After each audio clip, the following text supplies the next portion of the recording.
Hey guys, it's Jeff from Fresher Luck. So after I made my fantastic chicken noodle soup, I received a lot of requests from you guys out there saying, this soup is amazing, but you know what would make it even better? If we put a little bit of matzo balls in there. So guess what? Your wishes are coming true. I tried making it in the Instant Pot, and believe me, it doesn't really work so well, so we're gonna do this the old-fashioned way. And I'm gonna have my mom, Shelly, show you how to do it. So Ma, take it away.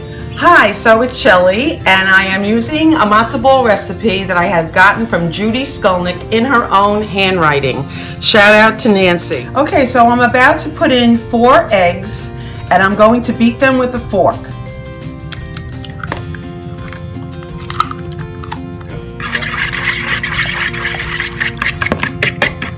Then I'm going to add a pinch of salt and a little bit of pepper.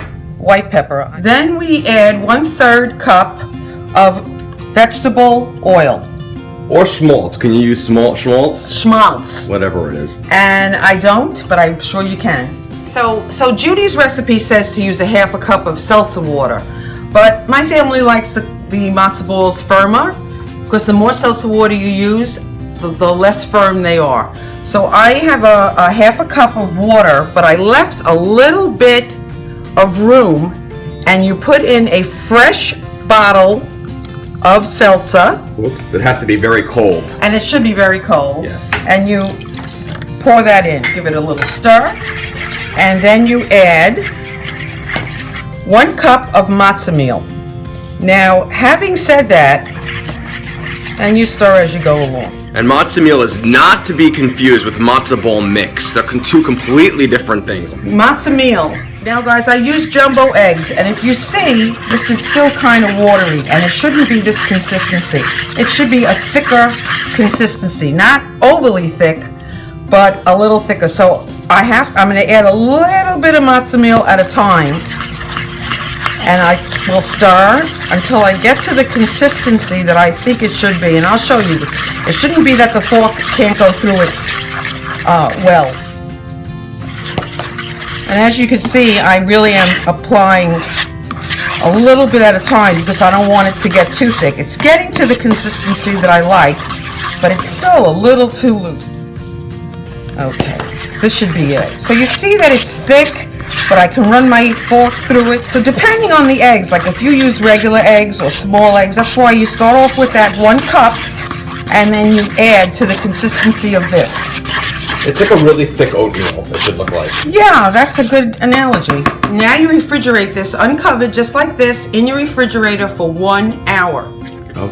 Okay, so now I'm using a 6-quart pot, and I'm filling it up with water, and I'm adding a pinch of kosher salt to it, and it has something to do with being kosher. It's the coarseness of the salt. I always use kosher salt in all my recipes and everything that I cook. I don't use just table salt. We bring it to a boil, and when the mixture that we put in the refrigerator is done in an hour, then we're going to plop them into the boiling water. Okay, so now I'm taking the matzo balls mix out of the refrigerator, and I'm going to make little balls. And when I say little, I mean little because they blow up. Like ping pong size, right? Yeah, that's actually a very good analogy. Okay, you perfect. keep coming up with these things. Your hands, by the way, you can keep cold water running, and you just wet your hands so that the mixture doesn't stick to your hands. And you're plopping them into the boiling water. And you'll notice that they'll begin to float after a few moments of being in the boiling water. Basically, I got out of this batch about 16, but that's a lot. So I used the jumbo eggs, don't forget, and I had to add a lot more matzo meal. So don't be upset if yours is a little bit less than that.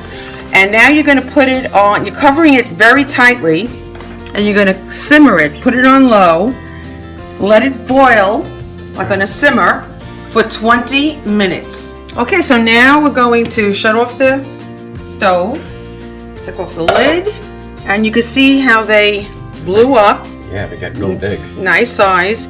You use a slotted spoon, and by the way, when you keep it covered, do not go near it, do not stir it, don't do anything, just leave it tightly covered for 20 full minutes. Okay, so I'm using these matzo balls for the future, but they're done, and you would plop them into your soup if you were using it the same day. And to those who've never had a matzo ball before, to all those matzo ball virgins out there, you don't eat them by themselves. They'll be bland. It's not how you do it.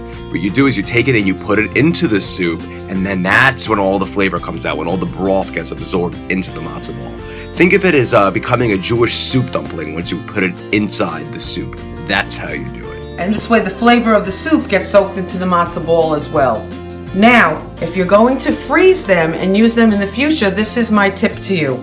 Take a slotted spoon, take the matzo ball out, and put it on a cookie sheet, just like this.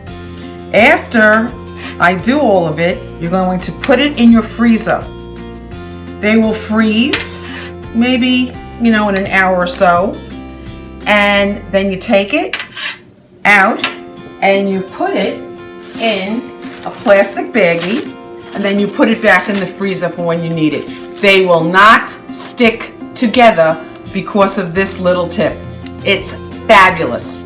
And then you would take them out, obviously let them defrost, and put them in your soup when you need to do it that day. Matzo balls for your soup. So easy, so simple, so delicious, so Jewish. They really set that chicken noodle soup over the edge as far as I'm concerned. So this is Jeff again from Pressure Luck. For more recipes like these, go to facebook.com/Pressure Luck Cooking and follow all my social media channels under Pressure Luck or Pressure Luck Cooking.